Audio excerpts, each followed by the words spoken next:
করবেন জাতীয় দলের ক্রিকেটার এনামুল হক বিজয়।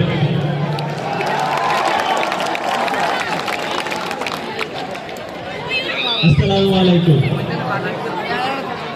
আপনারা তো অলরেডি ক্রিকেটের চ্যাম্পিয়ন, তো আপনাদেরকে নতুন করে উদযাপনা বা উদ্দীপনা দেওয়ার কিছু নেই, বাট যারা এই টুর্নামেন্টটা আয়োজন করেছেন তাদেরকে অনেক অনেক ধন্যবাদ যে আমি আসতে পেরেছি, আর যারা উদীয়মান প্লেয়ার আছে তারা সুযোগ পাচ্ছে।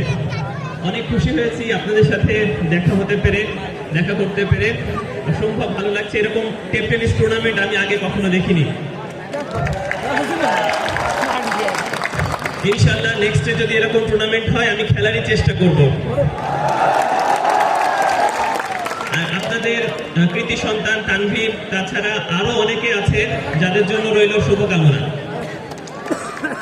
আমার জন্য দোয়া করবেন, বাংলাদেশ টিমের খেলা চলছে তাদের জন্য দোয়া করবেন, আর ক্রিকেটের সাথে যেভাবে আপনারা আছেন সেভাবে নিয়মিত থাকবেন, এটাই আশা করব। ক্রিকেট আমাদের হৃদয়ের খেলা, ক্রিকেট আমাদের স্বপ্নের খেলা, আমাদের শান্তির খেলা। এই ক্রিকেটটা সবাই একত্রিত করে আমাদেরকে অনুপ্রাণিত করে। ইনশাআল্লাহ আমরা জাতিগতভাবে ক্রিকেটটাকে আরো এগিয়ে নিয়ে যাব। আসসালামু আলাইকুম।